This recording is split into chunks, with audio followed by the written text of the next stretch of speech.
I'm Van. I'm Sori. That's Booby. And Colby and Chip. I don't even know if Booby's there. Oh, there he is. Can't see him. There he is. This giant box showed up today. I am having all I can do not to open it, especially because the tape is half off it. Oh, okay. Now I don't feel as bad. Why? Because I want to open all the stuff because all the boxes are here. Well, I know. I want to open all the stuff, but when it's half open when they deliver it, then I really want to open it. It's the stuff for the baby registry that keeps showing up. We're doing this downstairs, right? The basement, the baby shower? Yeah, but the basin has to get cleaned first. Alright, I'll get the kids on it. To everybody that donated already to the baby registry, you guys are ridiculous. Thank you very much. We're also in the works of adopting a young lady for our channel. Yep. So keep your eyes peeled for that because it's a pretty cool thing that we're able to do. Shout out to all the patrons. We're about to adopt somebody for the channel, basically. And we're going to be tracking... anyway, I don't want to give it away. But anyway, thank you guys very, very, very much. I think what I'm going to say is there's an option to, like, chip away at a major purchase in Amazon. Yeah. So... if you are inclined to, there's a, what do you call that thing? It's a car seat that has wheels underneath it.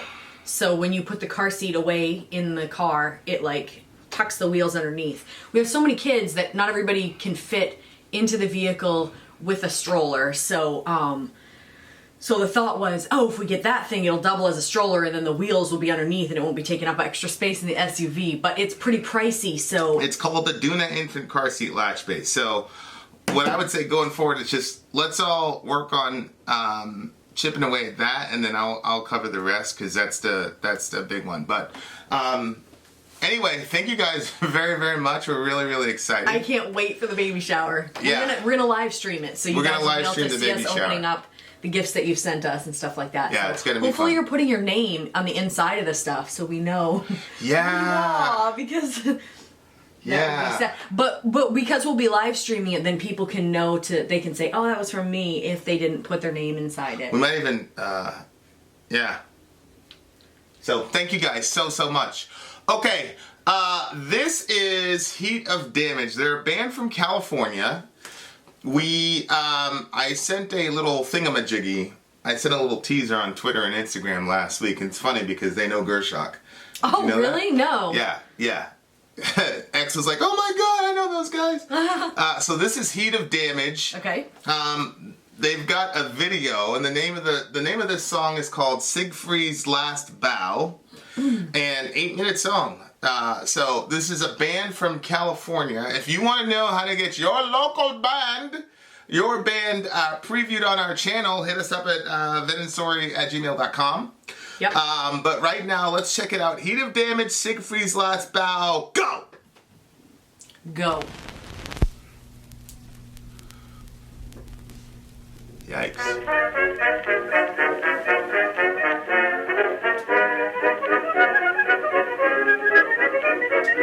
Up to mighty London came an Irishman one day. As the streets are paved with gold, sure everyone was gay. Singing songs of Piccadilly, Strand and Leicester Square. Till Paddy got excited, then he shouted to them there.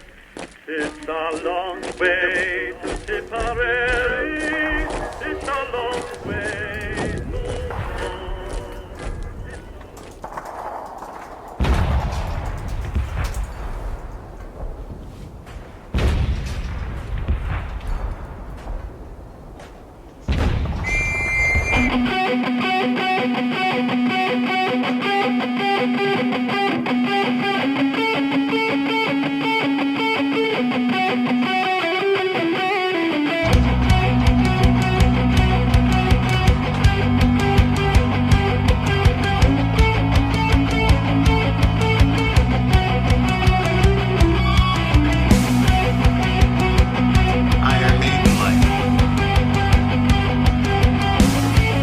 Start with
brave, digging our own graves, or leaving our humanity depraved. For as our hope is beckoning, we rush for our release. We sign our lives away for temporary peace.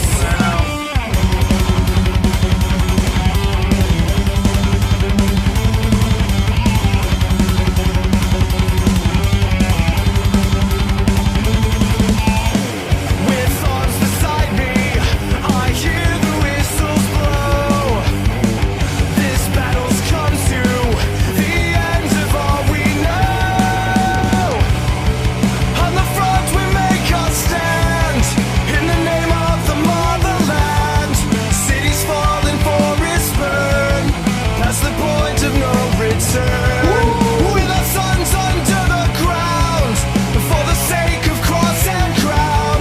A broken promise of the end, a hell we're doomed to see again.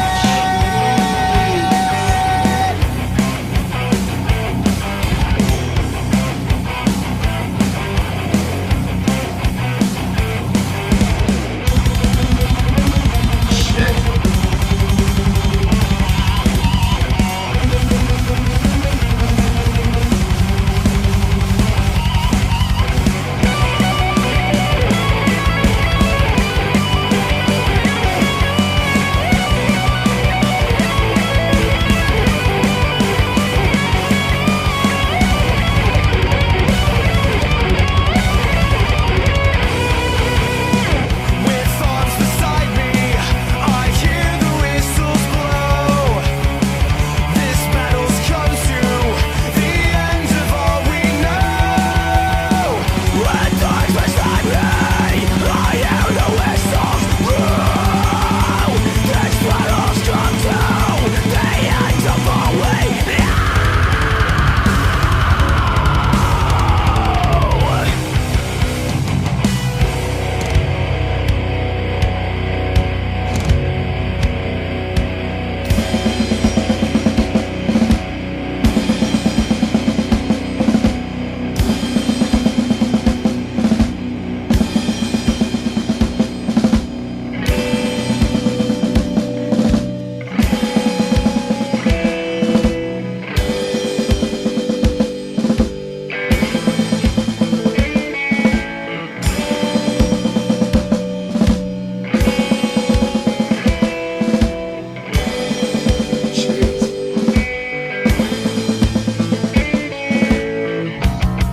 On the front we make our stand, in the name of the motherland. Cities falling, forests burn, past the point of no return. With our sons under the ground, for the sake of cross and crown. A broken promise of the end. On the front we make our stand, in the name of the motherland. Cities falling, forests burn, past the point of no return. With our sons under the ground, for the sake of cross and crown. A broken promise of the end, a hell we're doomed to see again.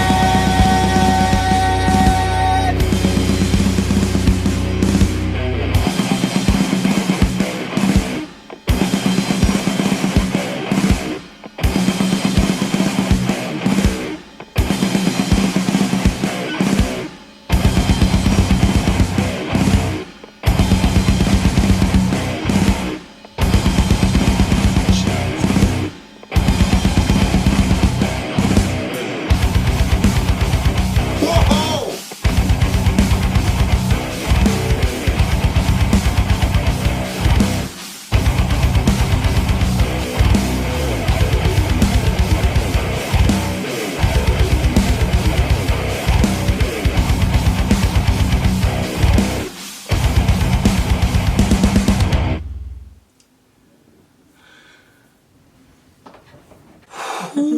Wow. What the hell, man? Wow. That was impressive. I feel bad. Why? I feel like this is the best. Well, we've. Okay. So, Just say, babe, what you think. well, X is my personal friend. You know what I'm saying? Yeah. Like, I got the big homie's number. Yeah, I have Yeah. famous people's phone numbers. Yeah, that's right. Vin is famous. I got his number. Oh my gosh. It actually made me feel important getting It X's. did? Oh, little bit. You're hilarious. A famous person, things of that nature. Okay, so X's song, the 9/11 one, where it was like, we're all gonna die or whatever. Uh-huh. I was thinking to myself, I was like, these guys need to go on tour with Gersak. Can you imagine? What a big ticket. This is the best song. I'm not going to say band, because this is only one song. You got to give me more, H.O.D. But this is the best song from, what do we call them? Independent or whatever? That I've ever heard. Oh, I agree. This is the best song I've heard in the entire month of April. Tell me a song that's better than this one that we've listened to this fall. Oh, I don't know. You know, I can't remember them. I really liked this one. I really thought that it was really great. I mean, we've been missing on the Underground show, which Yeah. there will be an Underground show tonight. The Village has spoken, but go ahead, continue. I loved the vocal style, the way that it was like so clean and like had a nice sound to it. His voice has a nice sound to it. Yeah. And then they would go into the like the comparison. Oh man, I really like that. The song itself, the lyrics were I don't know, like I think I already know that obviously, but like hearing it in the song like kind of made me, I felt sad. Like it's true, like when he said like right here, we sign our lives away for temporary peace. Yeah. And I'm like, it's so true, like all of this carnage and it only brings temporary peace. Yeah. That was like just, oh my word. Yeah, and Burying our sons obviously has a different emotional feel to it right now for me because I have. now I'm watching Jimmy Dore and all these people. He was playing a clip where Trump was trying to get us out of Syria, and then Tucker Carlson was arguing with this guy, saying why we should be in Syria. We're like involved in like, since between Bush and Obama, 7 different wars, and just how flippantly, Somebody leaders can just say, send people off send your sons to jihad. It's Yeah, crazy. exactly. It's crazy. It's Yeah. like, it's like back in the day, It's like, not chess. They're Yeah. not pawns. well, in the Old Testament, the king used to be at the front of the line. Yeah. You Right? choose your battles differently when you're on the front line. So, Doc, Do we need to do this battle? Right. Is it really that important? Right. And, George Washington, same thing. I mean, Yeah. obviously he wasn't a perfect person, but he was on the front line. Mm-hmm. He was doing jihad. Yep.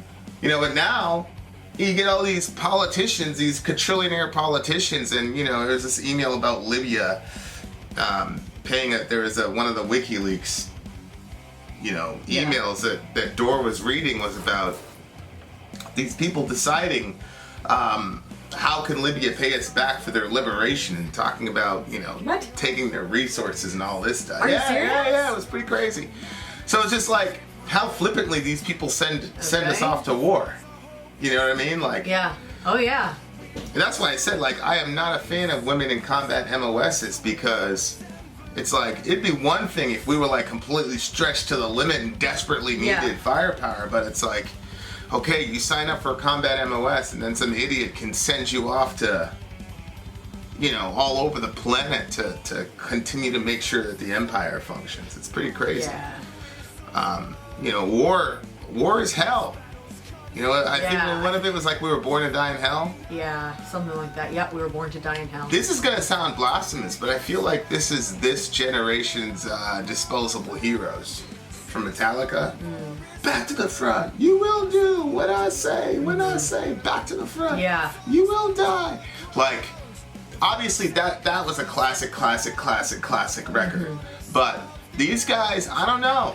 I feel like this generation needs to hear that shit, because Yeah. it should shape. That's what I appreciate with Gersak. And then now, I don't know, like I said, I don't know if this is a one-off for this band, but Gerzak's actually trying to say something with their music.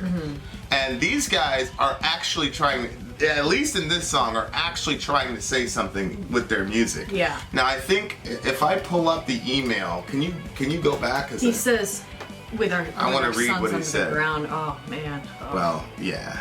I want to talk about that in a second. There it is right there.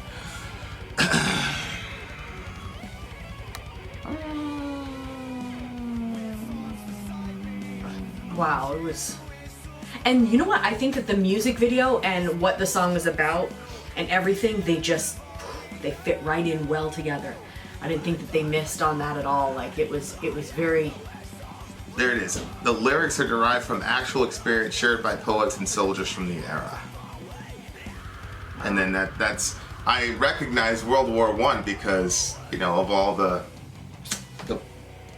barbed wire fence, and then talking about the whistles blowing. Remember when we listened to Hardcore History? They'd stay in the trench and then they'd have to blow the whistle and charge, and you know the first 2 waves guaranteed to be. And then your lieutenant or whatever was behind you with a pistol, and he'd shoot anybody that didn't go for, because you had to.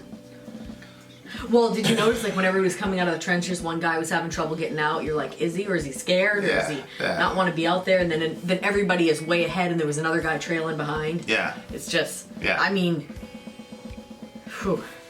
Did you think that the everything fit in well together, music video and... Oh, yeah, the music video. Well, the thing is like, that's what I was thinking to myself as I was listening to this song. Is especially that very haunting line with our sons under the ground. Oh gosh. It's like, as a parent, like we're so desensitized to everything. You know, we have. I say it all the time. I think that probably every person in the modern world is traumatized and doesn't know it. You know, because depictions of people dying bloody, horrible deaths are not natural. Like, we were not made to watch and be an eyewitness to so much death and destruction and the worst of what humanity has to offer.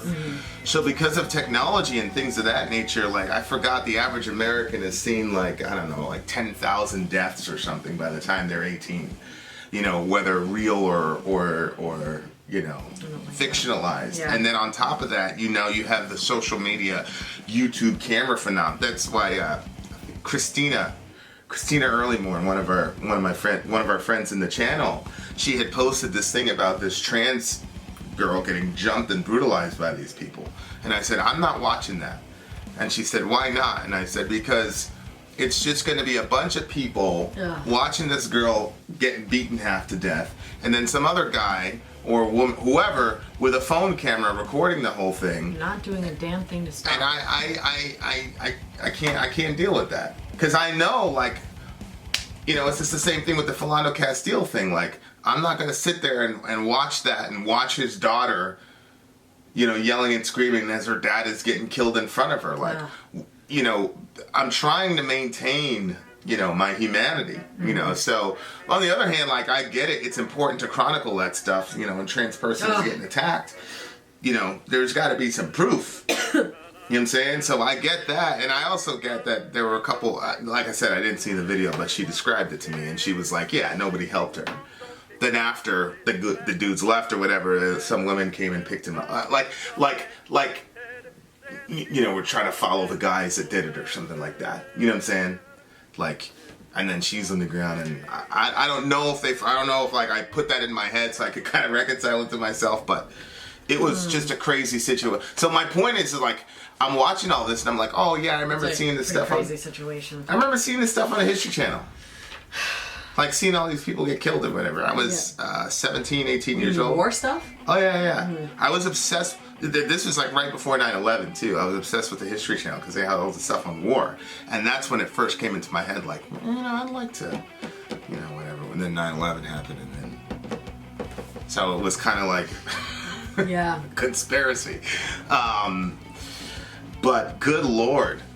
Yeah, I think I always looked at it as a necessary evil, but it wasn't. I didn't look at it and say, whoa, I want to join. You know what's weird is my sister was more that anytime she'd see those army videos, she'd be like, don't you feel like joining? I'm like, nah. Well, yeah. I mean, Not really.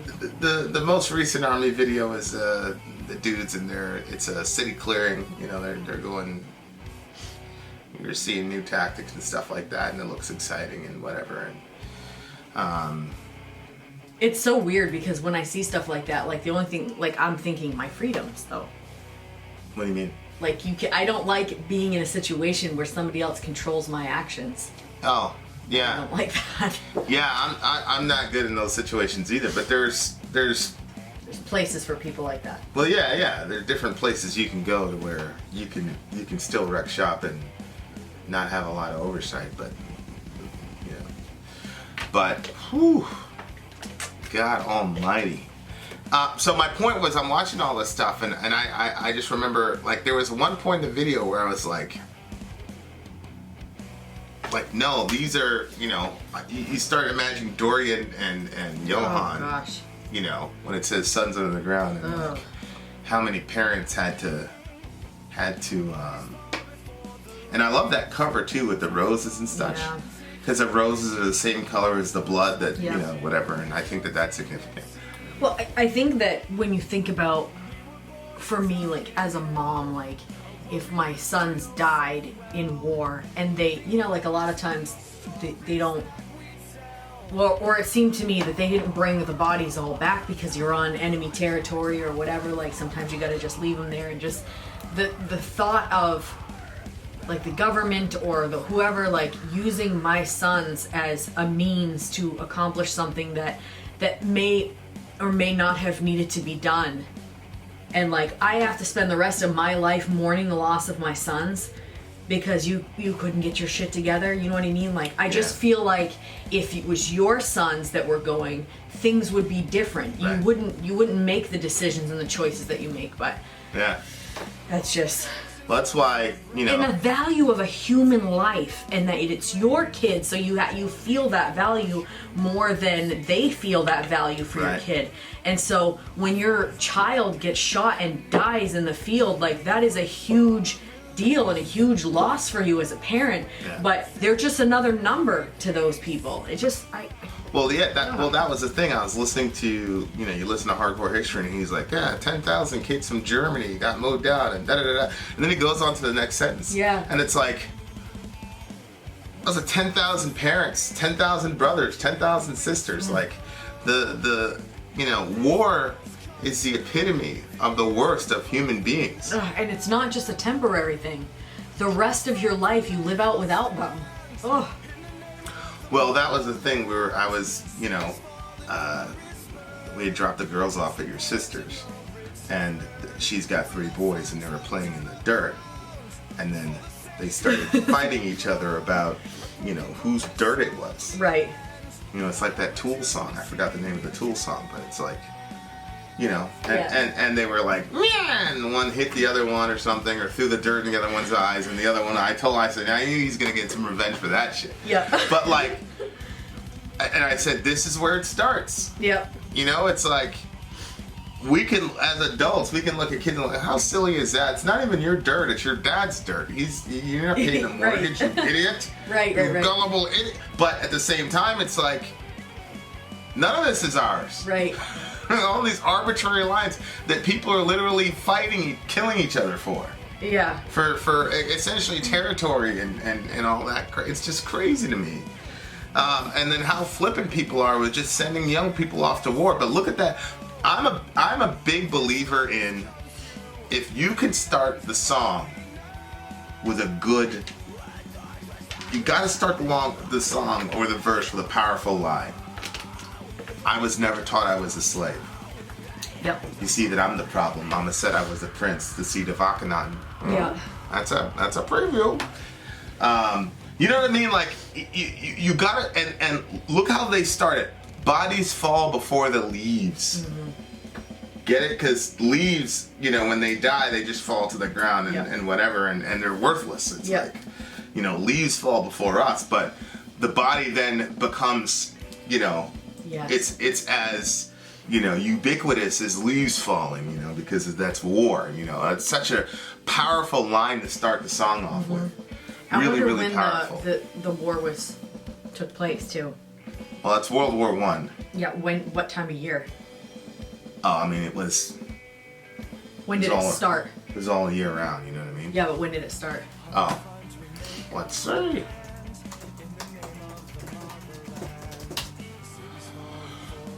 July 28th to November 11th. 4 years. Right, because, so July 28th.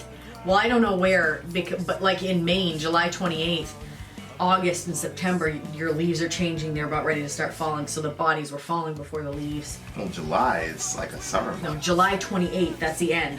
So you're going into August. Yeah. Partway through August, I think the leaves already start changing color. I don't know what it was like there. I didn't know if it was like a double. I just think it's just saying that their bodies are falling as quickly as leaves do in there and become as worthless. What once our vision bears no dignity.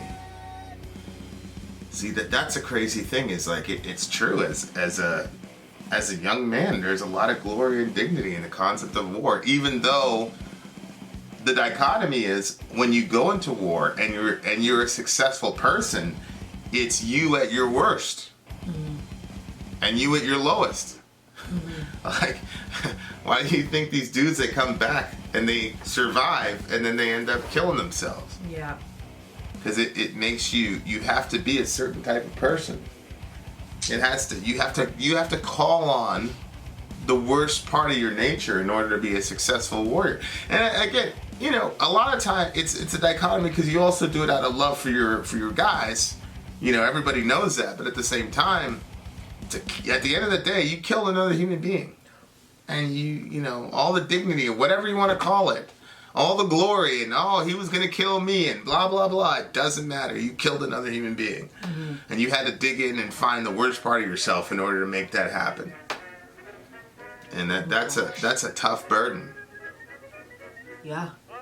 We were born to die in hell, a world we used to know well. Living horrors in the stories that we tell. See, so like in the first stanza, you know, these are people that died, you know. Mm-hmm. And then in the second stanza, it's like I said, is they have to live the horror of the stories they tell. Yeah. It kind of makes you think, you know, like when you'll see like a vet or something walking around and then you'll say, thank you for your service. And yeah. Like, I wonder what's going on. Like, I always think that they never look proud. They never look like, that's right, son. Yeah. They always look like, I don't know, conflicted. And I'm sure that they are. Well, I know people that have been over there and... They're not conflicted. No, that did stuff and won't even say it. Yeah. And they're not necessarily in the army per se. Yeah. But they're in situations where they were in combat and they'll never say. And they'll never, you know, because they don't even want that energy or people, and then people will want to ask them questions and blah, blah, blah. So they're just not even gonna, mm-hmm. you know, whatever. But it's a, you know, really terrible situations too. Like, you know, you get hooked up with a translator, and you know, you become friends with the translator, yada yada yada. But the translator's not really an American, and this group got ambushed or whatever. And it was one of those like movie situations where they're running, trying to spin out, and translator gets left behind, and terrible stuff happened to him, and they, you know, saw it. There's nothing you can do. Yeah. Because you're, yeah. you know. Ugh. So, just really horrifying stuff, terrible stuff about war, you know, like. Ugh. But we've become really, really, really, really desensitized to it, and I think that like songs like this like force you to look at it and look at, you know, the hell that we put these people through. And you know, to this day I still get people, I get a message at least once a week about the Wrong Side of Heaven video, you know, because it's you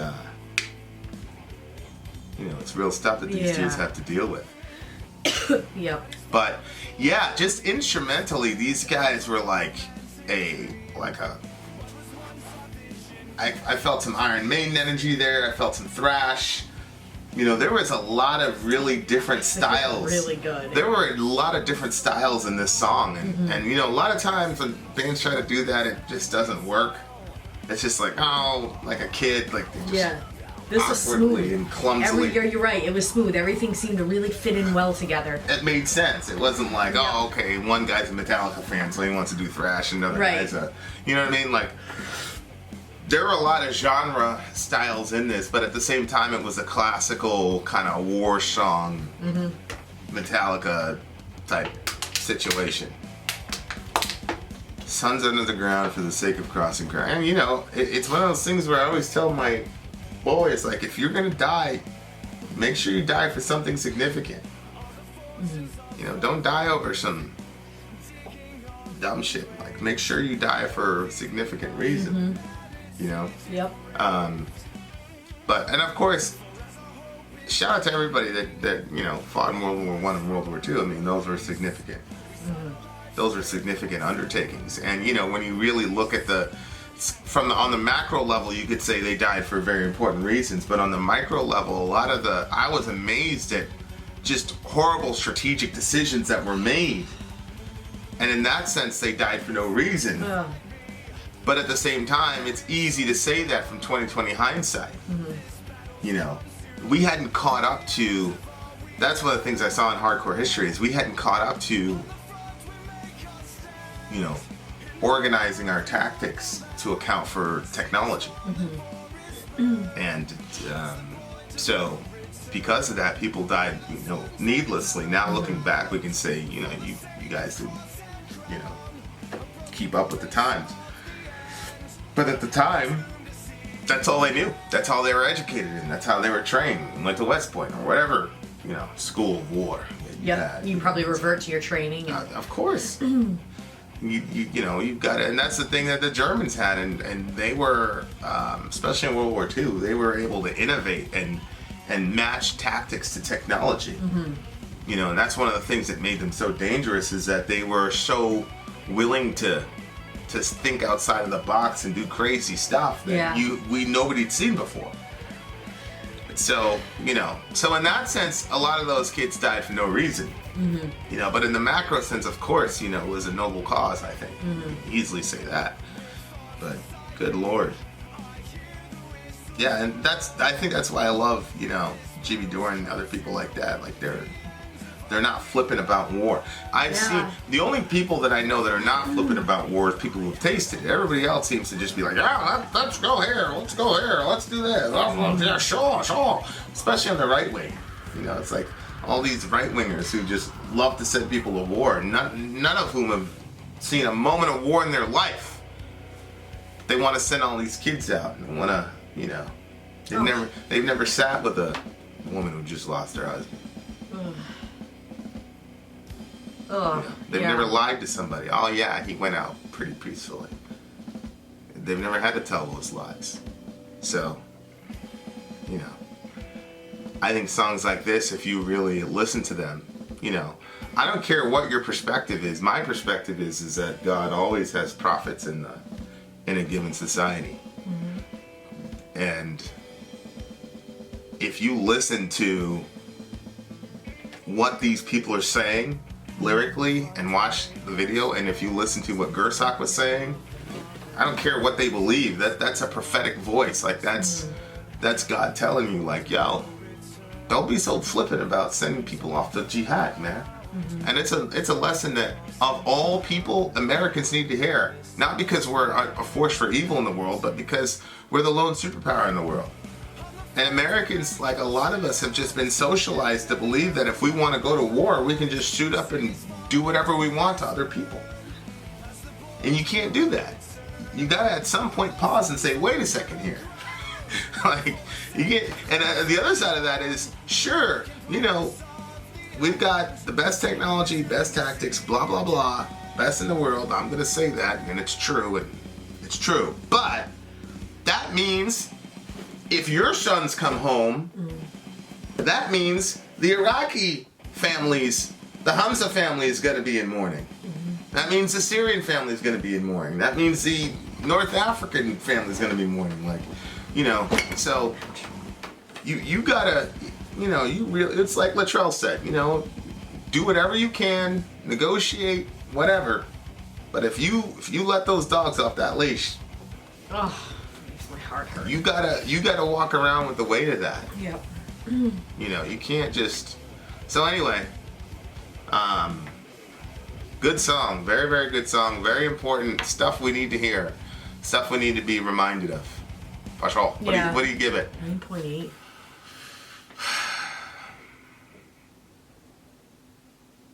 I don't know why particularly. I'll have to really, really think about it. I don't know why the song hit me the way it did. Me too.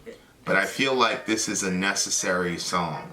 Like, I feel like this is a song that I would play. It might even be a 10. You're right. I would play for my kids, and you know, during homeschool.